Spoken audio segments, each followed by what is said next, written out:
That's French, Michelle, in case you didn't know that. Oh, sorry. Yeah. Yeah, make fun of my French. That's okay. I'm just kidding. Yeah. I That's understood okay. you. No, you're kidding. I understood you perfectly, Diane. Oh, it's been a while. Yeah. Yeah, your observatory, Gary, will be in top shape. It'll be neat to get things started again once you have the go-ahead to cross the border. I was just ready to start going with it, and the Canadian government said, get home. So there you go. Yeah. Oh. That's the way it goes. That's life. Oh, okay. I thought you had a lot done, but oh gosh. Oh, no, it's all done. Oh, it is done. Ready to go and Okay. sitting there, doing nothing. Sorry. Oh. Well, you have to put it remote or robotic or something. Yeah, you're right. That's what I should do. That's what I should do someday, you know, one step at a time. I do have a camera in there though that's watching the mice run back and forth, so that, you know, that's entertaining. As long as they keep the telescope covers alone, then you know. Yeah, it's all good. And all the wires. That's the most important part. The wires. So you don't want the You're mice right. in wires. Yeah. Cables. Okay, everybody. It's 7:31 our time, but it's 10:31 in Phil Groff's land and Michelle's land. So we've got two Eastern representatives here tonight. This is really special. As most of you probably know, this is a bit of a different type of Astro Cafe. We decided some time ago that we are going to have one of our weekly Astro Cafes more in the same format of a monthly meeting that we would have. This one's a little bit different in that we won't have any reports from club officers because we don't want to keep Phil up too late. So we're going to try and carry on fairly quickly. And I think that the best thing we can do, if this is okay with Phil, is that do you have a PowerPoint presentation or anything like that, Phil? I do. I have some slides to share, yeah. Okay. And can you hear everybody fine? Absolutely. Can you all hear me? Oh, sounds good. Hello, everyone. Okay. So I think without spending too much more time, I would just like to welcome you to the Victoria Center.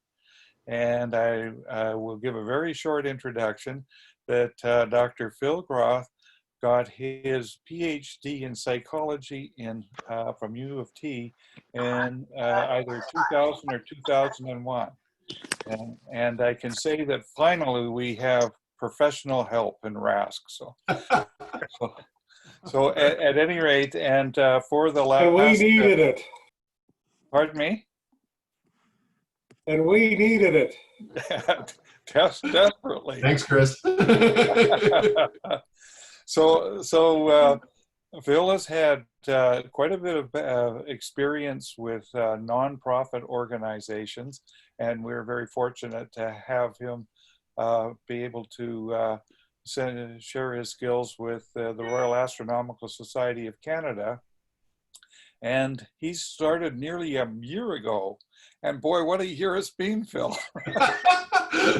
Yeah, I mean, yes, you expect some challenges in your first year, but you guys really went out of your way. Right, yeah.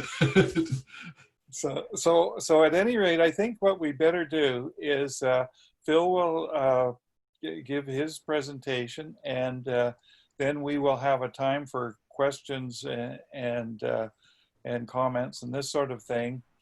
And after that, if there's a little bit more time, we might show some of the things that we normally do at an Astro Cafe. So without further ado, I welcome Dr. Groff.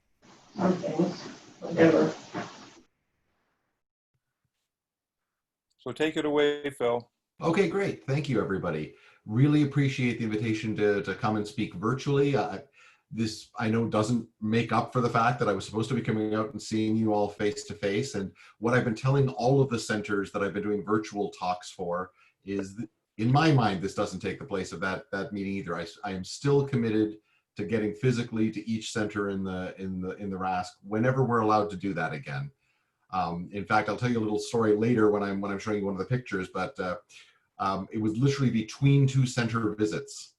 I was in a hotel room in Winnipeg, having just done a talk there, and I was supposed to fly on the next day to Saskatoon to give a talk there, and then the world ended. And and so I am committed to getting out and meeting everybody in person, and I promise you are still owed a visit by me, and I want to be shown around your wonderful city and see some of the amazing observing that I know you're able to do out there.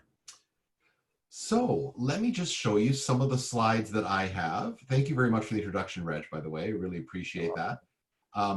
One piece I'll throw in there to hopefully entice you into having me out there in person is, in addition to everything you said about my being a psychologist and such, I'm also a professional magician. So when I see you in person, I promise to do a little something for you. I don't do magic on Zoom because it's too much like trick photography. So, but when I see you in person, I promise I'll show you something.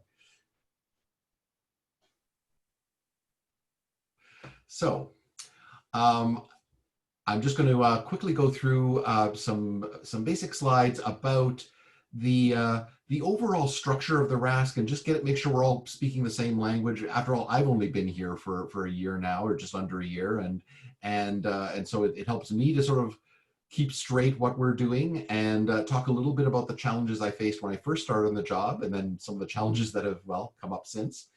And then talk a little bit about how the office has been responding to those, and talk a little bit about some other programming we have in the offing that I'm hoping to be able to share with you in greater detail as things free up a little bit more. But some of it's virtual, so we'll be able to still enjoy that.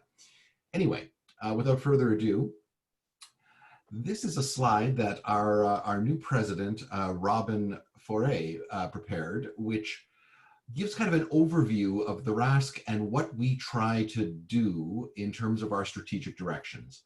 And I've really taken this to heart in trying to explain what I see as my marching orders and what I've tried to keep the staff keeping in sight as we're making decisions about how to best serve the membership and our other clients. As you see here, we have these 5 pillars, and one of those is value to members.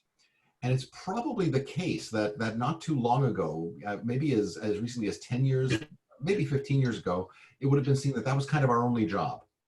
That we were kind of the secretariat for a number of clubs across the country. The clubs all had individual members.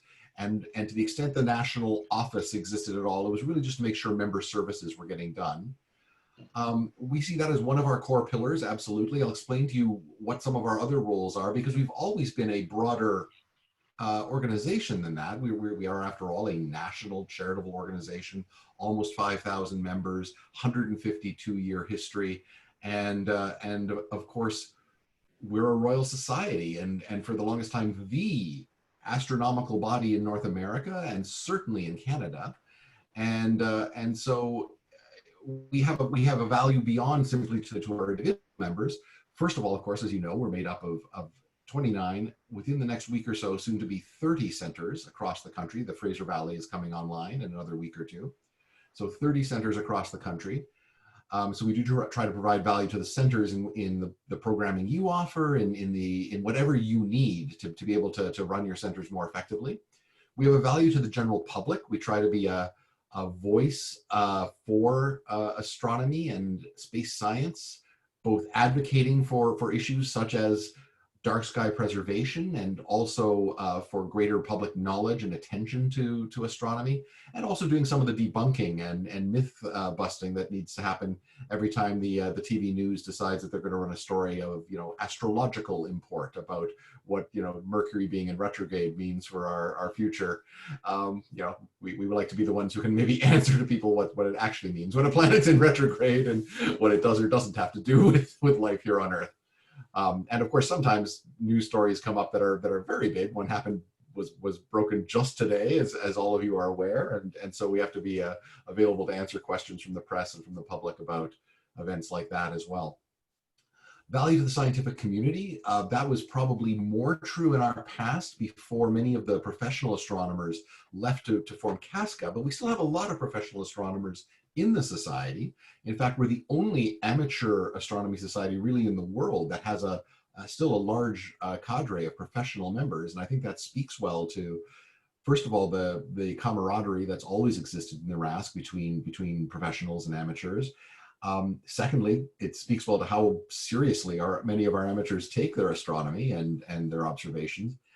And so while it hasn't perhaps been as front and center in what we've been doing in recent years, we still publish the only peer-reviewed journal on astronomy in the country. And we try to do a lot of STEM education, particularly when I talk a little bit about what our youth outreach coordinator, Jenna Hines, does in high schools and such. I think you'll see that we're at least trying to lay the groundwork for the next generation of scientists coming along. And so I think we do still provide some value to the scientific community here. Last but not least, of course, all of these are predicated upon us being financially sustainable. So none of this works if we're overspending or if we are losing sight of the fact that, you know, we're a national charitable organization and we have to run ourselves accordingly.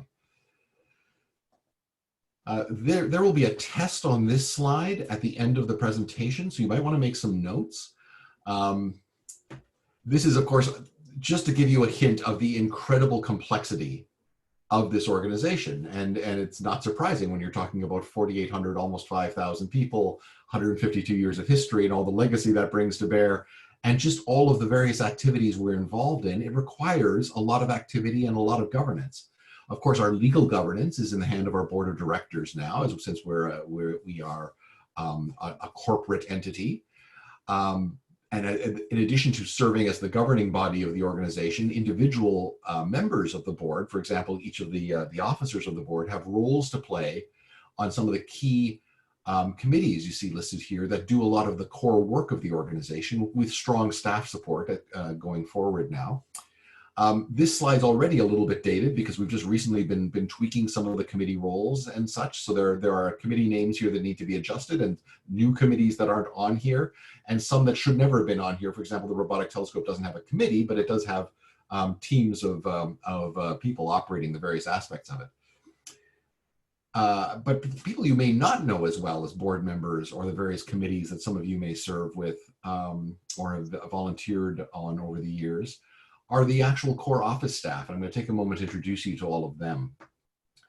So the person you've probably most likely interacted with in the past, Renata Koziol, is really the institutional memory of RASC in the office. She's been around the longest. She's our accounting manager, and thus if you've ever had reason to dive into the books of the RASC or to have to figure out what happened to a receipt you submitted that may not have gotten paid, or she's hounding you for a receipt for something that she's already cut a check for, it's Renata you've had to deal with. And for a long time, she was the office and in many ways. She's now ably supported by Adela Zifi, who has taken on the mantle of membership and administrative coordinator for the organization. So in terms of membership coordination, she's the one that has to grapple every day with our aging, creaky IMIS database software. That same software that you doubtless bounce off of every time you try to do something that seems trivially easy, like changing your address or you know, renewing your membership, and for some reason it won't actually accept your input or your commands and makes you redo things 3 or 4 times. Adele is the person you'll call up and complain to, and she'll get things sorted out for you. And also makes sure that, of course, all our membership benefits get sent out in a timely fashion and that everybody's being taken care of appropriately. Eric has been around for about a year now. He's just a little longer than myself. I should have said Adela has been around for just a little longer than myself as well. So Eric and Adela were the 2 youngest members of the team before I came on board. Eric is our marketing and communications coordinator and is doing a lot of work with a task force that he set up to deal with such issues as the branding of the organization, coordinating all of our communication channels to make sure we're giving consistent messaging, giving everybody a chance to represent the RASC and making clear what it means to represent the RASC, and also trying to provide a little bit of professional guidance and coordination to how we promote various activities, various products that we've got for sale in the bookstore, for example, that sort of work. Last but not least, certainly not least, Jenna Hines, our youth outreach coordinator. Another part where the slide's a little bit dated. Her title is changing this year to simply outreach and education coordinator, because she really has a much broader job than simply the youth-focused job she was originally hired to do. And for any of you who've been involved with the RASC in the last 6 months since COVID broke out and have participated in any of our online programmatic offerings, you know Jenna quite well, and you know how hard she's been working to try and provide some activities for our members and even some outreach to non-members of the RASC during this unfortunate international crisis. So that's the team that I get to work with every day. We're working from home right now, but we take it in turns to go into the office to take care of tasks that we can't do from our homes, like signing checks and things like that, or shipping out books.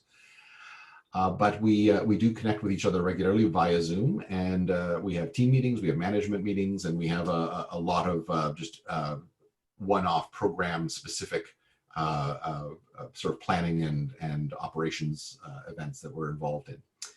We have some contractors that support us. I'll introduce you to one of them later, but the most important one to know is Lisa DeVito, who is our fundraising coordinator and has really helped in the last couple of years to turn around the financial situation here in RASC. And I'll give you some concrete examples of that in just a few moments.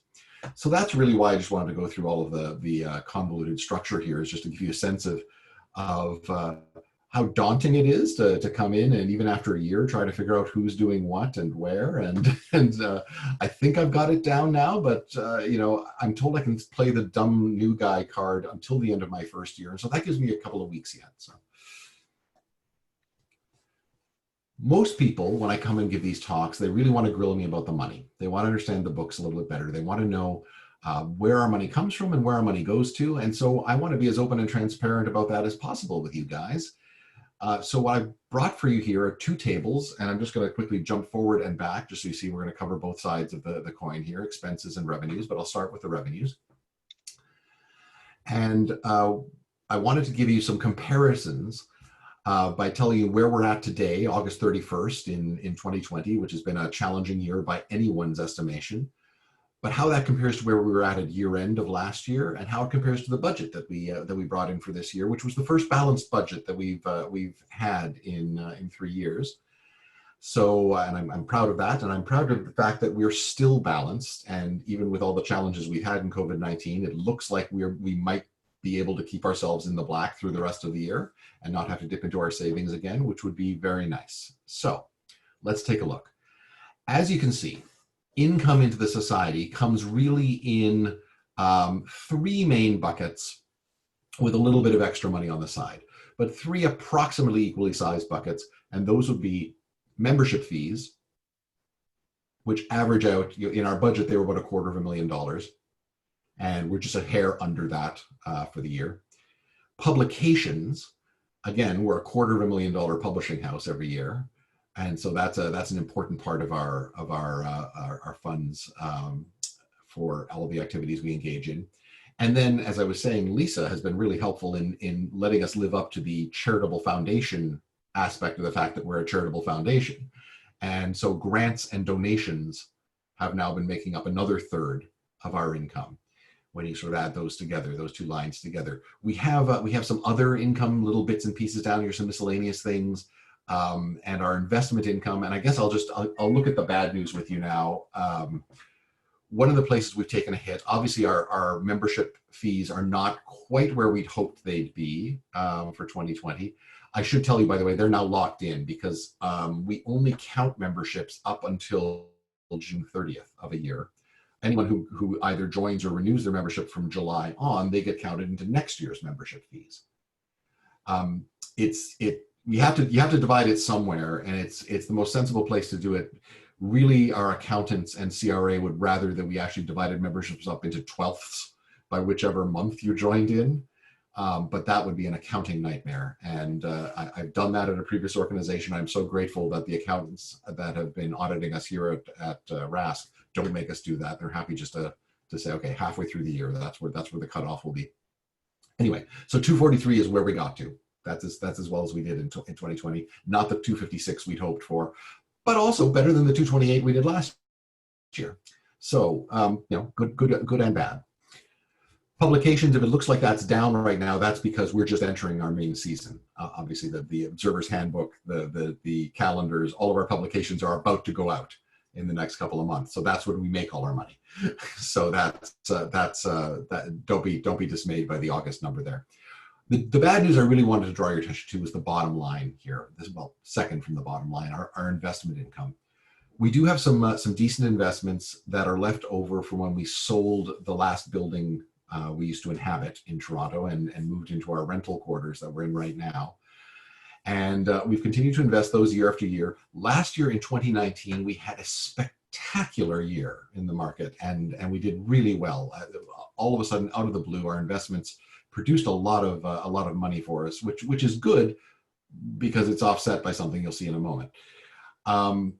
So this year I estimated a more modest amount. I said, well, we can't assume we're going to do as well as we did on that one really good year. So I cut it almost in half and said, let's assume a modest growth this year. But of course, then in March, the world ended and all of our stocks everywhere plummeted.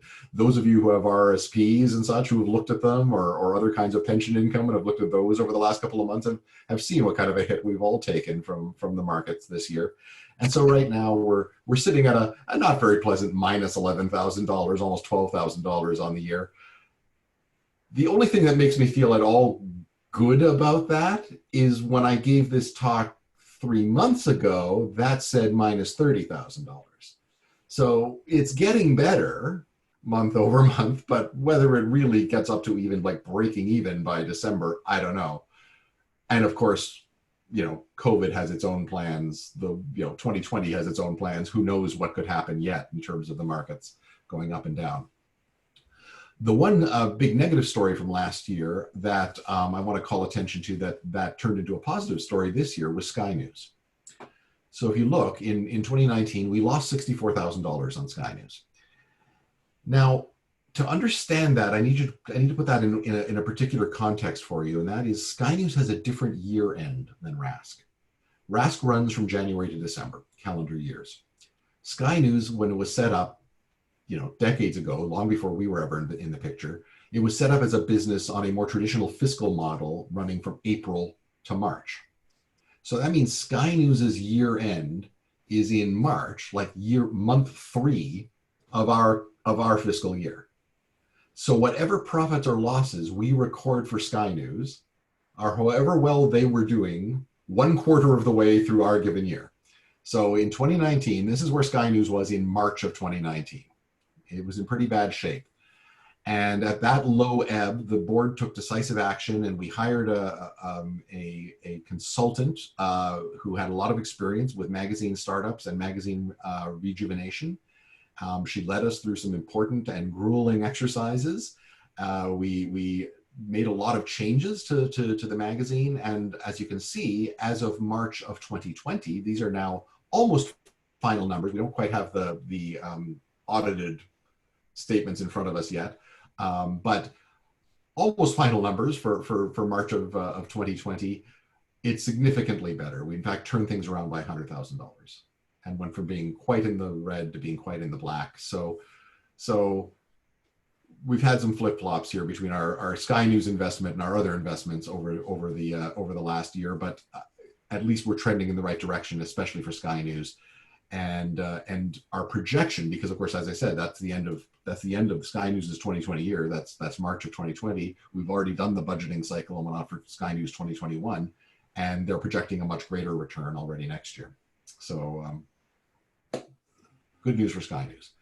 So you can see where we're at in terms of revenues right now. And now let's look at the expense side. If our revenues come in 3 main buckets, our expenses are in 4. And the 4 main buckets that our expenses go out in are member services, publications, programming, and national operations. So 4 almost equally sized buckets by the time you add everything together. Member services reflects everything that we directly and solely provide to individual members. So that's everything from the portion of Adela's time spent answering phone calls from people when IMIS isn't working to paying for the regular maintenance and upkeep of our database and any other software we need to manage our membership, to things like shipping out copies of the Observer's Handbook to everyone and making sure everyone gets their copy of Sky News every 2 weeks, and making sure that we've paid the person who creates the online accessible version of the journal for the membership, and anything else we provide to individual members. So that's what member services is. Anything we do indirectly for members by supporting centers, like making sure you've got liability insurance for your events, or anytime we send materials out to centers, or pay to have centers send people to a GA and things like that. Anytime we do things for centers, that falls under the programming line here of public and center outreach. So that's the big programming number here. So really, if you want to know what do we do for our membership, you kind of have to add those two together, member services and public center outreach. And when you do that, of course, you see that that number is much bigger than the actual membership fees we take in. The rest of our programming is relatively small compared to that, especially because the telescope museum line here is kind of a placeholder. It's reflecting expenses we're making moment by moment, buying new telescopes and such for the museum. But then at the end of the year, it almost gets zeroed out because that stuff gets to be amortized, and we get to put it onto our balance sheet as opposed to it sitting here on the profit and loss statements. So programming, you can see other smaller dollar amounts in there, the cost for the robotic telescope, for renting our place there. National operations is basically everything from paying a chunk of my salary and Renata's salary, rental on our location, all the rest of our insurance that we have to cover. So our directors and operators insurance, et cetera. So anything that's more administrative in nature comes under national operations. And then last but not least, as I said, our fourth piece here is publications. Yes, it's $250,000 a year income for us, but it takes a lot of money to also make those publications happen. And so that's where the costs associated with our publications are, all of the printing costs. And I'll tell you a funny printing story, funny, terrifying, could only happen in 2020 kind of printing story, a little bit further on when we talk about Sky News again. But as you can see, we had budgeted a surplus of $18,000 for this year.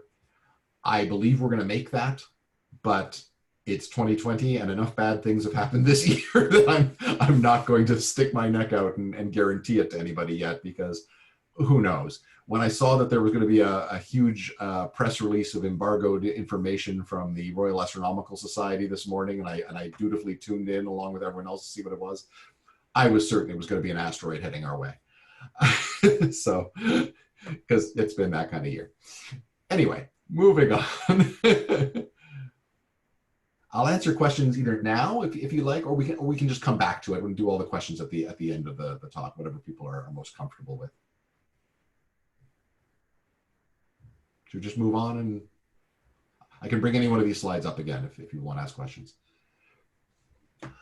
When I was hired last October, I was brought in and asked to give an assessment of where I saw the society, what I saw its strengths and its weaknesses, and what my impression is of where we were at. And I looked around, I read through a lot of materials, I obviously studied the books, but I also read a lot of meeting minutes, talked to a lot of key people. I was very fortunate to be able to shadow the former executive director, Randy Atwood, for a month. Got to meet a lot of stakeholders from every center across the country, just about, talked to board members, talked to ex-board members, and got a real sense of what was going on in the RASC. And what I found was we have a series of pretty serious challenges facing us. The bad news and the good news is they're exactly the same challenges that every single membership-based association on the planet is facing. The example I like to give people, because they find it hard to believe, and even I still find it hard to believe when I say this, but the American Bar Association, right? The American Bar Association is hemorrhaging members. There are more lawyers in the US than there have ever been, right? But the American Bar Association is hemorrhaging members. So every membership-based association on the planet is suffering these same challenges of time, volunteer burnout, people being overworked, people having too many other commitments in their life, competition from other options for our free time, what little of it we have left, changing value expectations. People want different things from membership than they did before. I mean, I still think that the greatest value of a membership in a society should be that you feel that you're a part of something that you believe in, that you feel like you belong to someplace.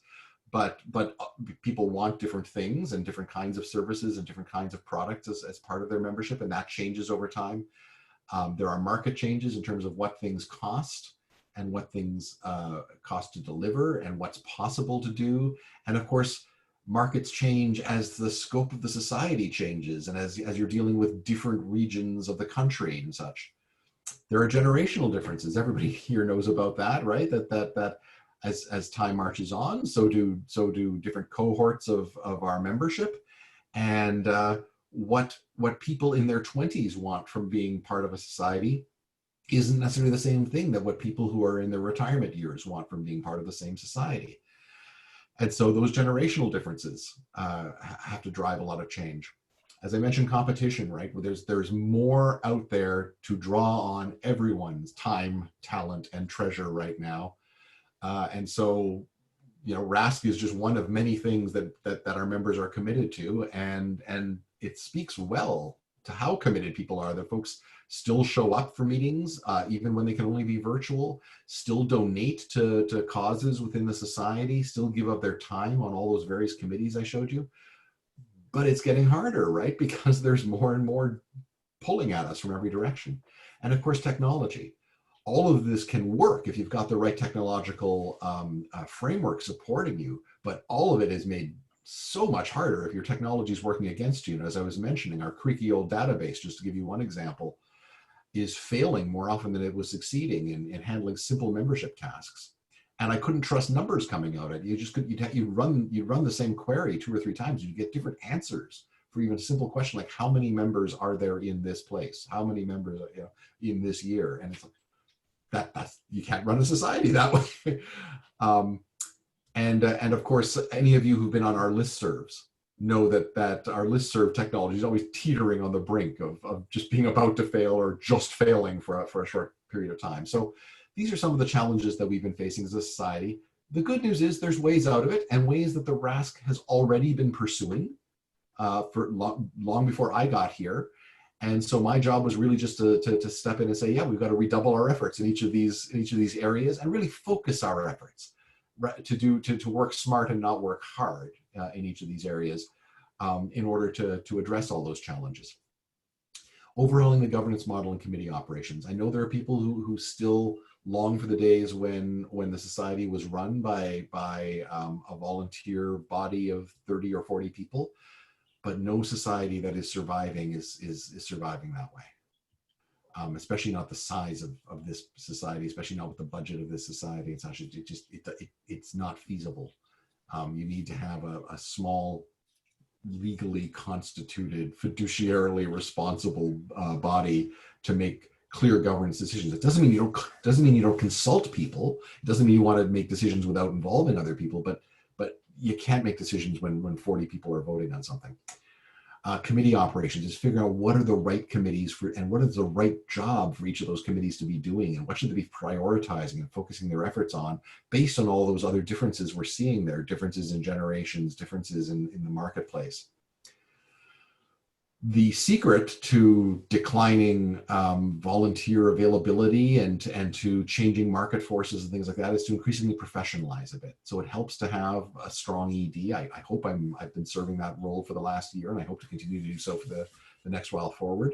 And staff, you've got to invest in your staff and make sure that they know what they're doing and that they've got the skills and the competence to be able to make sure that the jobs that we need to get done. Increasingly, what's going to happen is some key roles in the society that have always been done by a volunteer or always done by a committee are going to be done by a staff person. And that's because you can hold staff people accountable in a way that you can't hold committee members accountable. You can fire a staff person if they're not doing their job, but you can't really fire a well-meaning volunteer who's been with you for 40 years and lives and breathes a society, but isn't quite getting the job done in a crucial area. You need to really figure out who your membership not only is, but who they've got to be going forward. Who are the people you're going to draw into the society in the next generation, and what are they going to be looking for out of the society? We've got a brand new committee that the board has just struck called Next Gen RASC to actually ask those very questions. And we've got bright, talented young people from across the various centers of society who are committing themselves to answer the question, what should RASC look like if we want more people like us to join? Without losing everybody else, right? Like we don't want to make the society so alien that no one wants to be here anymore. But we do need to rigorously define our member market and rationalize our programs and services to meet the needs that those members have. And of course, all of this requires a more robust technology framework than we had a year ago. We're about to launch, and by about I mean give me 3.5 more months to launch a brand new membership database that's been custom built for us in brand new cutting edge technology that will do all the stuff that IMIST was doing very well 8 years ago, but no longer is doing. It will also take over the role of our listservs and be able to handle all of our communications, both for centers and for committees and lots of other needs that we have for member coordination as well. We'll be able to track volunteer time and make sure people are getting credit for what they're doing for the society much better than we've been able to do in the past. And just keeping accurate records of who's won what award, who's completed what certificate that we can have all in one place is going to be that much better for us as a society. Here's part of the underpinnings of the society that some of you who've been around for a while and know lots of people in the organization know the board like the back of your hand, but some of you may not and may never have had a chance to see them before. So this is a shot of the board of directors. We've got an extra face in here that I'll tell you about in a moment, but this is a shot of the board of directors as they were at the AGM in Vancouver this summer, or rather not in Vancouver this summer as we were all dialing in by Zoom. I think an image like this has to be the cover of our annual report for 2020 because that sort of Zoom gallery view like this, I think really summarizes how all of us have been meeting, how all of us have been interacting with each other for the past year. But anyway, you can see here, you should know this fellow here. He's already even spoken up so far this evening, but he's our ex-president. Chris Gaynor, I guess past president is the nicer way of saying that. Our current president, Robin Foray. In between them is Colin Haig. He's no longer on the board. This was his last year, so he stepped down as of the GA, but was still here in this shot. So you can smile at Colin and thank him for his years of service. Below Robin Foray, we've got our VP, or at least our first VP, Charles Ennis. And diagonally from him is our second VP, Michael Watson, also the legal counsel for the society. Eric Briggs is our Society National Secretary, sitting next to him here, and Catherine Carr is our Treasurer. Brendan Roy, like Chris now, is a member at large, a director at large on the board, and he's from the Thunder Bay Center, and this is his first time being on the board of directors. And this mug here probably doesn't need the introduction, so that's your board. What I really want to do is show you your board at work with the staff of the office, so I can put some faces to names of the staff members I was talking about before. So this is the room of our sort of two-suite rental property in Etobicoke that serves as our large meeting room, our society archives and library, and our society museum, including both the Dorner Telescope Museum plus some of the other exhibits and items we have, like the collection of meteorites that we have, things like that. All presided over, of course, by the scowling face of Chant here up on the wall. But the people I want to introduce to you, aside from the board members you've already just seen, that's Renata, if you want to put a face to her name, if you haven't met her in person before, and she seems to be staring at Colin, trying to figure out what he's gesticulating about. The smiling face next to her is Jenna Hines, if you haven't been in any of our online offerings, but if you have, you of course know Jenna quite well. Next to Jenna, up against the wall and trying to stay out of the shot here, but we managed to catch her anyway, is the new managing editor of Sky News, Alendria Brunez. Turning the camera almost 180 degrees, look at the other end of the room. You can see here Randall Rosenfeld. He's a volunteer that serves as our archivist and our curator for the Dorner Telescope Museum. Next to him there, sporting his jaunty pirate look, is Eric Wickham, who is wearing an eye patch in this scene because he had just gone through a very serious car crash last winter and was still recovering here. And so that's kind of all the staff. You'll notice in this picture next to me here, we again have Jenna. I'm not sure exactly how she managed to be in both shots, given that we literally took them facing one way and then facing the other way. But for those of you who've interacted with Jenna and appreciate what her energy level is like, you won't be surprised that she somehow managed to be in both sides of the room simultaneously. And this is some of what she's been doing as the rest of us scramble to keep up and help her as best we can. So during COVID-19, obviously, as of end of March, we realized we were going to have to pivot our services to the society, that there were going to be a lot of centers who weren't going to be able to hold events. A lot of star parties weren't going to happen this summer. The week after I was supposed to, 2 weeks after the event you saw there, I was supposed to be going down to NEAF. NEAF didn't take place. A lot of other events, weren't going to happen this year. So we knew that people would be hungry for at least some astronomy content. And we knew a lot of people would be isolating at home and would need something to do during the day, maybe if they weren't able to go into work right away, or if they were students and they were home from school. So we started providing a lot of extra content. One of the things we did right off the bat was we held a couple of these self-isolation star parties. So we did a couple of those early on Wednesdays late at night because we wanted to be able to bring on board the robotic telescope. It never really worked out for us to use the robotic telescope at those events because of weather and such. It never quite cleared and we were never able to really use it effectively. But we did do a lot of stuff with Stellarium and a lot of guest speakers who we had speaking at these events. We ran a members-only course for 7 weeks on how to use the Observer's Handbook, which I thought was just fantastic because I knew probably many people in the society of those 4,800 members were like me, or like maybe like some of you. You get this brick in the mail every year, but while it's full of great information, you can occasionally find things in it. It's almost impenetrable because there's so much stuff.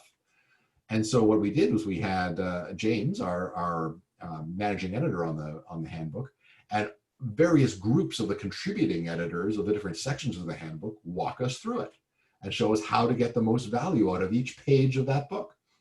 And it was fantastic and very valuable and not gone. If you weren't there for those sessions, you can get them off our site. So none of this, it was ephemeral. All of this has been recorded. All of this has been preserved. And that was important to us too, is that we create lasting records of everything we did. Since we finished that course, we've started a new one using the Explore the Universe observing program and the booklet that goes with that. And that's been happening every alternating Thursdays for the last couple of weeks. We've been doing, almost since the beginning, these Insider's Guide to the Galaxy sessions, and they're just really Jenna and usually it's Chris Vaughn from the Toronto Center, but sometimes there have been other guests getting together and chatting about what's happening in astronomy that week, what are the big targets to look at in the night sky, but also just generally chatting about astronomy and having a conversation that people seem to enjoy and find valuable. About various topics. And they right now, because of the start of the school year again in September and things kind of restarting, they kind of rebooted it a little bit. And the most recent session they did was kind of a back to astronomy 101. Let's go over some of the core terminology again and make sure everyone remembers exactly what we mean by the coordinate systems we use and some of those things, and some of the acronyms that come up and some of the different catalogs that things are listed in, and why a given object in the sky might have 8 different names associated with it. And I think next week they're going to redo kind of their beginner telescope session again and talk about how do you make a decision about what to get first, what are you trying to look at, what do you need, what do you want, what's too much, what's too little. So anyway, that's the Insider's Guide to the Galaxies. We've had speakers series of many guest speakers who've talked about fascinating different topics ranging from the moons of the solar system to the history of the Hubble Space Telescope to having had a wonderful chance to meet live with one of the astronauts in the Apollo 11 command module talking about that flight. So a truly great series of speakers. Again, all of these are available online. All of these are available to you right now. So you have not missed anything. If you want to go back and go through any of this vast catalog now, and it is a vast catalog of material, it's there for you. But know that it's been doing its job because the membership has been using these things. In terms of just the live Zoom shows, when these programs are running live, we have had 4,700 views of those programs. If we throw in people who went to look at them online through YouTube, the number goes to over 17,000. So clearly there was an appetite for this kind of material, and hopefully we've helped to satisfy that somewhat. I thought I'd tell you a little bit about this, since I showed you the picture earlier of us meeting in this room, some pictures of the Dorner Telescope Museum and where we'd like to get to, and the evilly smiling face of our curator there, Randall. In front and center here, that's a beautiful Norman Fulham reflector that we picked up in Quebec my third week on the job. I did a little road trip with Randall and Jenna through Quebec and bought some beautiful pieces, including that, as well as the replicas of the 1609 and 1610 Galilean instruments here, and a number of other things. And we haven't been purchasing everything for the museum. A lot of stuff's been donated as well, and you can see some of the materials in the back here, like this. So, for example, we have this amazing 12-inch f8 Newtonian from the RASC, from Henry L. Rogers from 1926. You can see the little plaque on the side of the mount there. This is the mount that goes with it. Obviously, it's not set up in the museum because it would like knock its way through our ceiling by many feet. And it just goes to show you that we need a new home if we want to really display these things and we don't want to just display them behind glass either. The goal for the Dorner Telescope Museum is for it to be a living, breathing entity that will allow people to look through eyepieces and try things out and really get a feel for what instrumentation, the effect that instrumentation had on the history of astronomy. And to give you a little taste of what may be coming in the future, and you didn't hear it here first, but because I don't want to be held, don't twist my arm as to when this is happening, but it is going to happen. At some point, when COVID allows us to travel again, we've recognized that whatever building we eventually end up in, whatever home we create for this museum at our offices sometime in 2022 or beyond, most people in the society aren't going to be able to come and see the museum. So it'll always be an online or a virtual thing that they're looking at on our website. And we don't feel that's good enough. We really want everyone to have the visceral experience of playing with these toys. And so carefully. And so what we're planning to do a traveling roadshow and bring some key pieces from the museum to each of the centers and hold regional viewing parties where you'll get to come out one night and, for example, view Saturn through 4 centuries of telescopes and get a sense for what our ancestors were doing. And I thought I'd just finish up my little talk about the Telescope Museum here with a clip of that visit to Norman Fulham, and hopefully this will work. You'll have to let me know if the sound works. Just a matter of wanting to do something. It's not. Nobody forced it on me.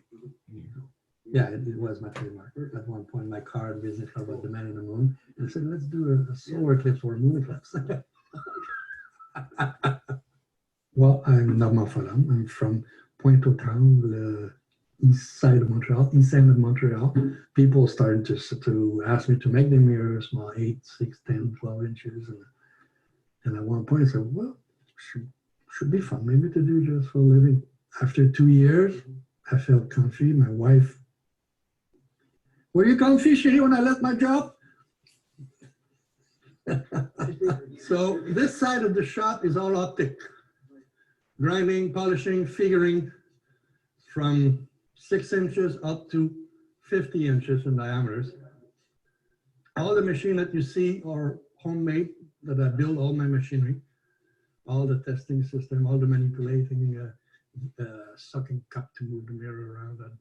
So now the other side is more mechanical assembling. Well, the oven is there, and this is the kiln, my pizza oven. So inside you got elements on the floor, the walls, and the ceiling. So it's all computer controlled.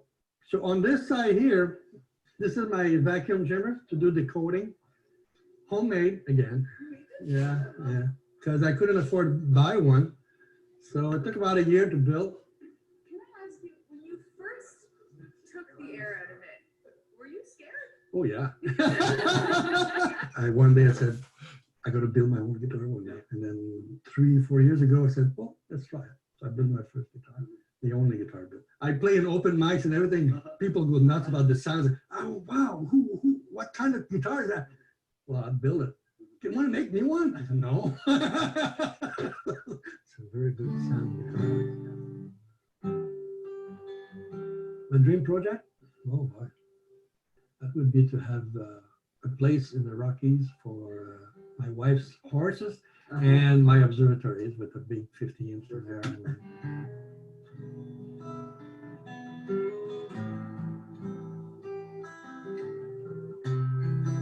That's my compressor.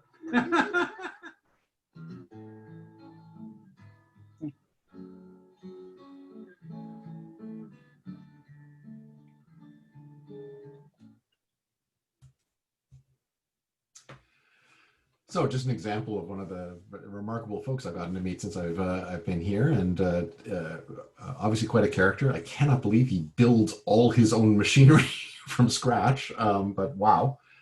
Those mirrors, as you saw there, those are his sort of patented custom design. The two very thin layers of glass with the pedestals in between them that he's carefully worked out exactly the right material and spacing of them to allow them all to, of course, be curved the same amount as he's using the kiln to shape the mirror and such. So it's quite impressive. But anyway, Sky News Magazine, of course, we talked about how that's turned around, and I think that since we brought on board Lendria Brunes with her editorial flair, and since we brought on the new designer, Isabel Santiago, and since we've got the new website designed for it by Carousel Studios, I think we've got I think that there's a reason the magazine has turned around. I think it's going to have another great 25 years to match its previous 25 years. To give you another little COVID horror story to go with all the things we've talked about so far, to go with the wildfires in California and COVID and everything else of 2020. This issue, the one that you see on the screen here, that all of you should have in your hands right now, the day before it was to go to press, literally the day before it was supposed to go to press, our sales rep at the printers went to work and found the front doors padlocked and a sign on them saying that the printers were in receivership. Now, anyone here who's in law enforcement, is a lawyer or an accountant, something like that, you may want to cover your ears. Because what this person did for us was she literally ran into the building, grabbed all of our Sky News materials off the presses, off the floor, and the thumb drive of all of our digital files, and dashed back out. Which of course you're not supposed to do when things are in receivership. But she took all that stuff and went to another print shop that she knew, handed them all to them, and said, "This is an emergency," and got them to agree to print the magazine for us with like a 1-week delay, but at the same price point and on the same paper and on the same, like it was truly remarkable that that she managed to pull that off. But anyway, just an example of yet another 2020 thing, and yet another example of RASC surviving it. So I always like to share that story. And the last thing I thought I'd show you a little bit about was a bit about the robotic telescope project, because now it actually is a project. One of the things that Jenna Hines really stepped up on this year was developing a really good business plan for the the telescope that we're going to be rolling out sooner than you think. I know it's taken a long time, but it really is coming, and I'll tell you a little bit more about that in a second. But first, I just wanted to share you some pictures. That was, of course, our scope. This is our location in the Sierra Nevada mountains on the border of Nevada and California. We're, of course, in California. And this is our shed number 9. And I believe that's actually our scope there. You see that little black splotch there? I think that's actually our scope. So, of course, to tell you another 2020 story, here's the photo we got from the SRO a couple of days ago, just before the weekend. So you see the fire trucks, of course, parked there, and all the buildings sealed shut. And of course, the very, very dense haze of smoke, which I know folks who are out in BC and such are all too aware of as well. But yeah, wildfires ripping through the state of California. Guys, as I said, you always expect some challenges when you start a new job, but really, RASC, you have outdone yourselves for this year. I mean, the good news is we got word from the SRO staff, the Sierra Remote Observatory staff, on Friday evening, that the fire had burned down the creek bed, the creek wildfire had burned down around the edge of the mountain that we are on, like right around the base of it, and then subsequently gone out, leaving us with a quite phenomenal fire break. So actually now there are no paths by which another blaze could get to our observatory.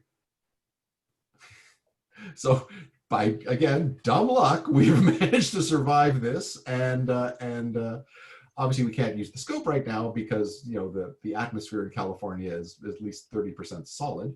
But once the ash is gone and the smoke is cleared away and such, we'll be able to use the observatories again. And I, you know, while I'm of course grateful that we were spared this, of course I don't want to make light of this tragedy in California, because many people and many other institutions and such were not so spared, and so you know, strike another one for the year 2020. But at least know that our scope survived. So those of you who may have heard Jenna's talk back in the before time, when we could like still meet in person, and when holding a Zoom meeting was by choice, not by necessity, you may have seen her webinar on how the telescope project is going to work. And basically there's going to be 3 tiers of membership. We know that the majority of people just want the data. They just want to get the images, the scientific data, the stuff out of the scope that they can then play with and do what they want. So for those data users, we're going to have a low-end basic subscription package. Basically for a single price, you get access to all of a year's worth of data from the scope. And that's what's launching right now. In November of this year, we're going to have it on the website. You're going to be able to purchase a year's worth, all of 2020's data from the scope. And as a special introductory offer, because we know we've made people wait a long time, we're going to throw in all of 2019's data as well. So you'll get 2 years worth of data for one subscription price, and then, you know, year after year going on if you want to keep getting the data from the scope.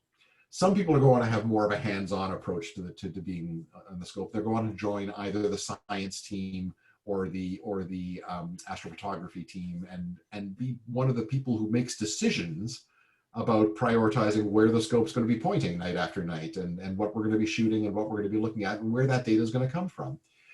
And so we're going to have a more expensive tier that you can pay to join one of those teams and to be one of the people who sort of runs the scope. There are still always professional members of the observer team, the people who actually know how to execute the computer programs after the people who on the science team or whatever design the programs and such. So they will always have somebody helping out to make sure that nothing terrible happens. It's very easy to like bang the scope against the wall of the shed, or, you know, turn it to face Venus and burn out all the optics or something. So we, you know, we want to make sure that whatever the teams are doing, that they're being run safely. But anyway, you'll be able to become a member of the team. That'll get you first access to the data, and of course the chance to set the targets and to really control things. Last but not least, we know there are people out there who just want to have the keys to the Cadillac. They're going to want to pay by the hour to set their own targets. We're going to set aside 1 night a week for folks to do that. And we're still not going to give you the keys to the Cadillac. You'll just get to tell the driver where you want to go. because of course, again, banging against the wall, pointing at Venus, the sorts of things we don't want the scope doing. And also being able to give then some expert advice to someone who's just signed up for this for the first time and may not realize that the target they really want to image isn't above the horizon at the time they want to do it, for example, things like that. So to provide that kind of sober second thought for the by the hour self-directed thing. That's the one case, the people who pay for that solo use of the scope where the data is proprietary. Anything that comes out of those observations is yours and yours alone. So those are the three tiers to the scope. The goal is to make the scope fully self-sustaining, a revenue neutral, maybe a slight surplus, but probably not, revenue neutral line on our books going forward. And it won't happen by the end of 2020 when we're just giving the first level of this, the data user level, but by mid to late 2021, we will be completely revenue neutral on the scope. So I thought I'd tease you with some images from it just to hopefully whet your appetite a little bit. Here's some data processed by Doug McDonald of the Cygnus Wall from the North America Nebula. And you can see the lovely colors he was able to pull out there. And of course the Horsehead Nebula that Dan Meek processed. We held a little contest shortly after Jenna's webinar where we distributed data from the Dumbbell Nebula to folks and basically said, to do with as you wish, let's show us what you got. And we got, for example, sent back to us these three lovely different processed images of the Dumbbell Nebula. And you can see the slight differences in focus and in saturation, and the choices that were made by the different people processing the results. And of course, we've started running a contest. August was our first month. We've started running a contest to get people excited about the scope. Jointly, we're sponsoring this jointly with Sky News. And basically what we do is once a month, we release a little packet of data and we say, do with it what you will. And whoever produces the best image or does the most interesting thing with the results wins for that month. So it's kind of like the photo of the month contest, photo of the week contest from Sky News, but specifically using the data from the telescope. This, of course, is the Cigar Galaxy that Ian Barreto processed. So this is our winner for August. And Jenna wouldn't let me come out here and just show the pretty pictures from the scope and try to get people on the astrophotography team without talking about science and without her work as a youth outreach person as well. So these are examples of some of the work she's been doing in Canadian schools over the last year. What these are examples are, of course, is tests of the relative magnitude of stars in a star field that the scope has been pointed at for a period of time, and showing the dimming of one of the stars as an exoplanet transits in front of it. And here you see what it looks like in the shallower comparison to the neighboring stars. But this is it sort of close up and with the scale stretched a little bit to make the dimming a little bit more apparent. These are high school students selecting these targets and then processing the data. And these are school projects that they're doing. Can you imagine if those had been science class projects when we were in high school? Oh my God. How many of us would be professional astronomers today if we'd been allowed to do this, Anyway, I couldn't be prouder of the work Jen has done with these kids. I couldn't be prouder of the work these kids have done. And so I just wanted to highlight that. And of course, if you read the last issue of Sky News, not the one that just came out, but the last one, there was a story about two of them at a CEGEP in Montreal and the work they had done. Two very different approaches they had taken to some of the data. And so that was kind of an interesting story.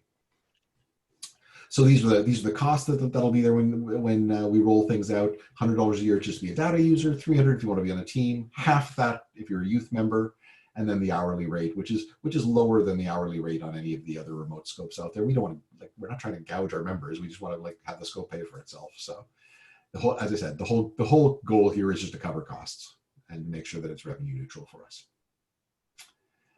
And that's really everything I was going to chat with you about tonight, but I imagine you guys have questions for me. But first, I'll just leave you, having gone through now another virtual meeting, I thought I'd give you this little comic from XKCD, one of my favorite science comic things on the internet, to remind us what it'll be like when we can finally have live meetings again.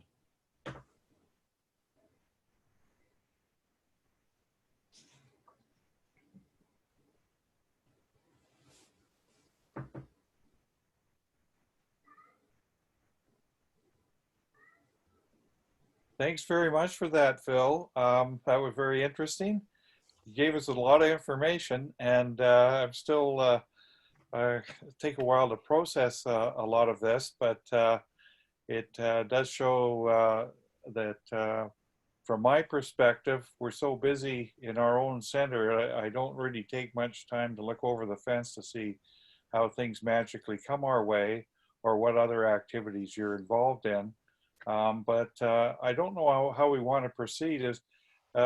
Maybe we could throw it open. Is there anyone would like to ask a question of Phil? I would, if you don't mind. Gary here. Gary, go ahead.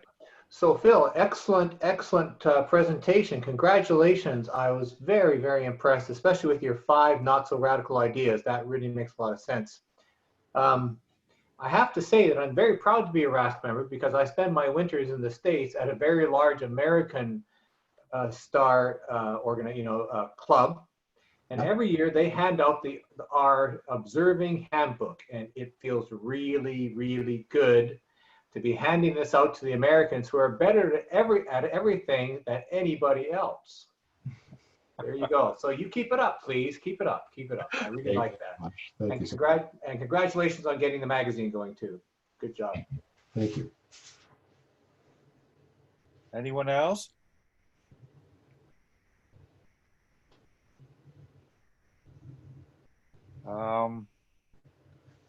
Let's see. Sorry, Reg, is Nathan on tonight? No, I don't think so.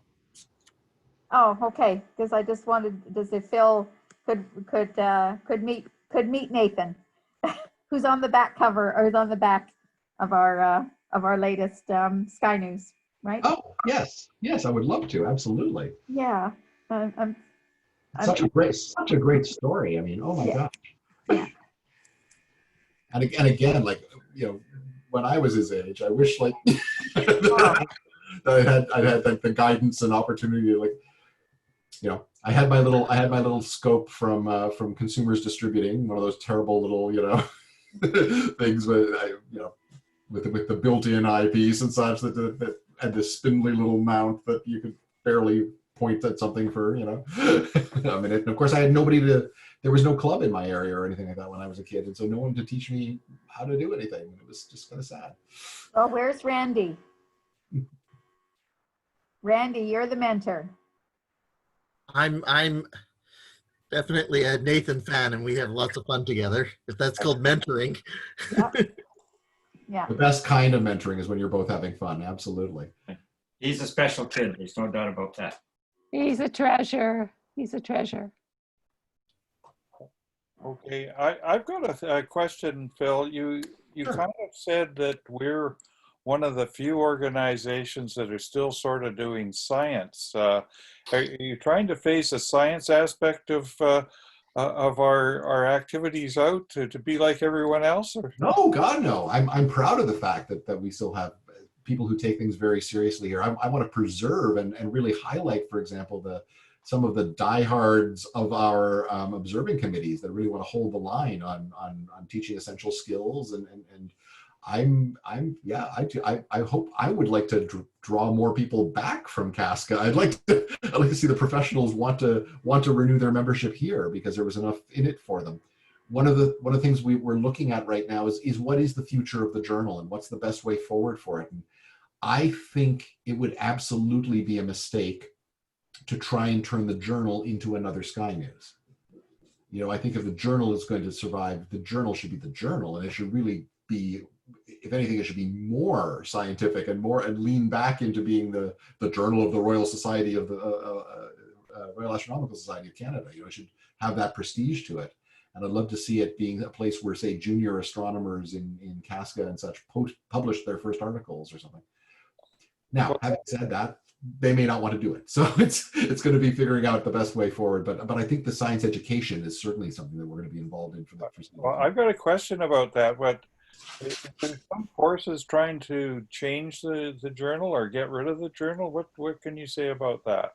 I don't think there's. I mean, there's always people asking questions, right? And one of the questions people ask is, the journal has lost money for the last 10 years. Well, 8 of the last 10 years. and a substantial amount of money. And so, you know, it's maybe okay as a calling card of the society and as something that's part of our heritage to have a lost leader like that and say, you know, we'll subsidize that. But year in and year out, if you're constantly subsidizing, you have to ask, you know, is there something we could be doing differently or something we could be doing better? This year, for example, we managed to zero out the journal by simply charging our institutional members more, and they haven't caught on, so they seem to be okay with that. So. So I have no idea where the cost is. Is it just with the printed versions, or if we had a digital version, would we still be losing money? So printing is a cost. We of course have to pay some a small amount for the editing and things like that of it, and the layout and such.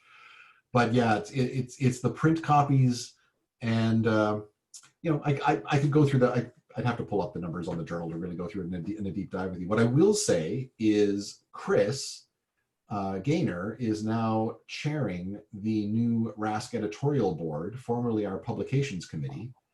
And we are looking very closely at all of our publications, and we're looking at them all together for the first time, and really sort of doing the necessary horse trading and saying, should that story be here or should it be there? Should we be looking at, you know, who should be contributing what to where, and how should we be sharing resources like photos around better and things like that? So really trying to make sure that all of our publications are supporting each other and pulling each other up.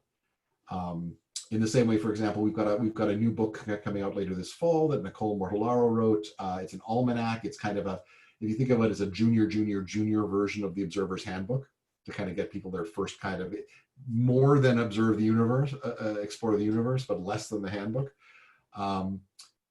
And that book is only possible because we had the handbook, because we had that huge team that compiles detailed information year in and year out and such. So that got fed into this. So, and in fact, the publisher was only interested in talking to us because we had that prestige of producing the handbook every year. So I want to make sure all of our publications are working together, and I want to make sure that the journal is serving a proper, you know, function that complements what Sky News is doing for the general public, and what the Observer's Handbook is doing for members who want to go out and do hardcore observing, and what, you know, I want to make sure everything's doing a job and doing it well and supporting each other. So I have no immediate plans to get rid of the journal. I don't know if anybody else has any immediate plans to get rid of the journal. Now, is anyone Yeah, else? maybe I should jump in here. I've been waiting to jump in a little bit because, yeah, I'm chairing our publications committee, and we are going to be looking at the journal. You know, I think one of the things I did while I was president was kind of get Sky News sorted out, because it was kind of in a bad way. And we were just getting through that when Phil came on board, and it's, you know, you can see what a great guy he is and what a great job he's doing. And I think we'll feel that a little bit more when we get the new computer systems going. And but yeah, you know, the journal has you know, when I joined the RASC as a kid, which is longer ago than I care to remember, it was just a purely scientific journal, and then it's just been kind of betwixt and between, and it's been kind of done off the side of people's desks and things like that. You know, I think a lot of people are happy with it the way it is, but you know, a lot of people don't really get it, and so we're going to be doing a survey of the membership to try and you know, not only look at a lot of the services we provide, but also try and get some idea about how we can position the journal perhaps a little better than it is. But I'm not sure where exactly that's going to go, and I'm not going to just you know, and it's not going to be done in, you know, behind people's backs or anything like that. because we want something that people will appreciate. You know, I'm sure, you know, it will be a place for people to publish papers and things like that. And I think, I think there's kind of an appetite for something that's kind of aimed at the perhaps more advanced people than say Sky News is. So that's kind of my suspicion about the way things are going. But you know, nobody's made up their minds yet. We want to continue with the journal, but we want to make sure we get sort of the maximum bang out of it that we can. You know, and actually, you know, my little project this summer has been to, I've been working on a big historical article for the journal, which I hope will be appearing, you know, before too long from now. It's actually about the kind of the beginnings of space-based astronomy in Canada. So we'll look forward to that, Chris. Pardon? We'll look forward to that. Yes. And, you know, one of the prominent characters in that article will be our own Jim Hesser. Ah, excellent. I would agree with your comment, Chris, that there seems to be a gap in accessible publications between the Sky News and Sky and Telescope and those sorts of things that have popularized articles that the average astronomer can read, and the professional publications, which are beyond the technical expertise of a lot of those of us who have been long time interested in astronomy and are more interested in some of the more technical details. I think there's a market there, and I think it's a hole that the journal would cover very well. Yeah, yeah. It's the journal is a bit of an artifact of our time as kind of a professional group, you know, and you know, and I think it's good to maintain that. But you know, the Sky News, getting onto Sky News, our embrace of Sky News is important because there's a lot of members who are not, you know, they just like to go out every now and then and poke around, and those people hadn't really been served. And but now we've got to remember the I guess the more advanced members, yeah, plus our professional members as well. Chris, with the journal, would it be possible to have some sort of presentation to educate those of us that are just kind of getting into this hobby, how we can participate in this journal? Because I know that I've heard a few people say, "Gee, I wish I could do more than just take pretty pictures," but they're kind of at a loss where to go. Mm-hmm. Yeah. Well, that's a good idea, and you know, that's something. That's something for us to work on. You know, to tell you that, to tell you the truth right now, it's just you kind of, you know, decide to write an article and submit it to the editor, who's Nicole Marshallaro right now. But you know, it might be good to kind of publicize it and formalize it a little bit. You know, because we do have people who've been writing papers on their work. You know, like Michelle. I'm not sure if he's still with us this evening, but he comes to mind. I know he's done some variable star work, and so there he is. So that's you know, I'd like to see him do a paper in RASC. So. And then yes, and of course the other part of it is historians like me. So anyway, I'll keep that in mind. Good. Another thing, Chris, pull something together for. Good. And quickly, just one last thing.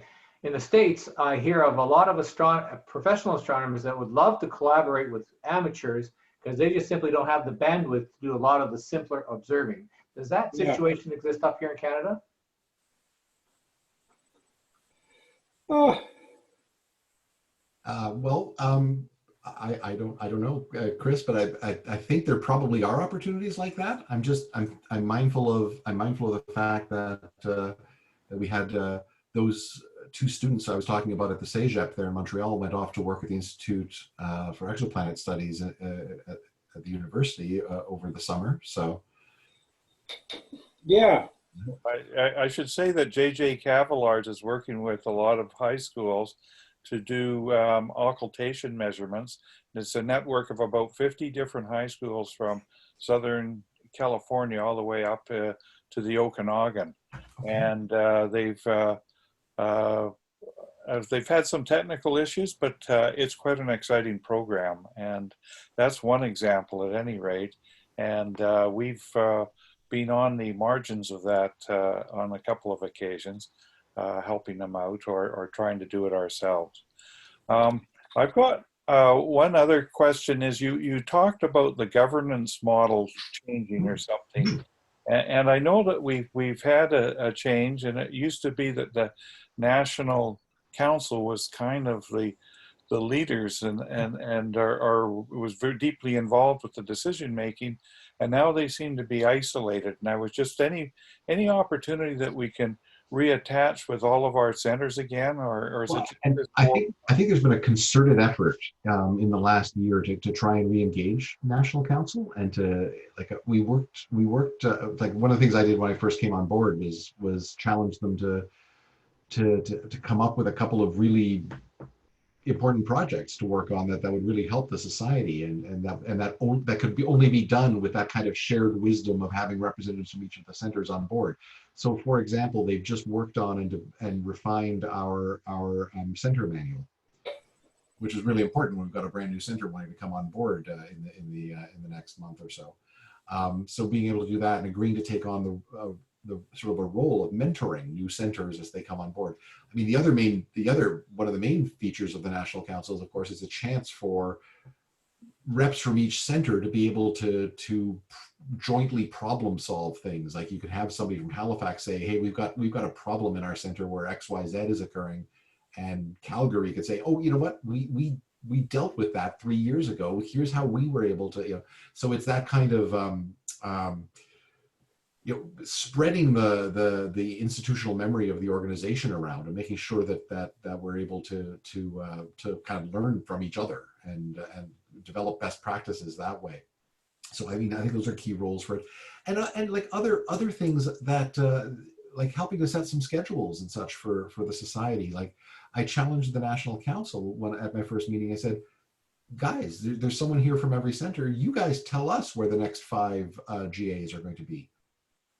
Come up with a schedule, bounce it back and forth, east, west, whatever, but you guys decide. Like it shouldn't be national office having to pull volunteers, twist the arms of people to get them to volunteer. The National Council should be able to, as a group, representing all of the centers, work out, okay, which centers are going to take responsibility for the national, for the GA in which years, and how are we going to move it around and see that everyone's, getting some support and some airtime. So things like that. I think you're right. I think there are a lot of things that require sort of the voice of the centers being consulted. And I think that's the main role of the National Council, is to be that kind of, that committee of the centers. So. Okay, well, thanks for that. It's getting close to the pumpkin hour here, Phil. So it might be time. Is there any people got any more pressing questions or comments to Phil before we kind of terminate it tonight?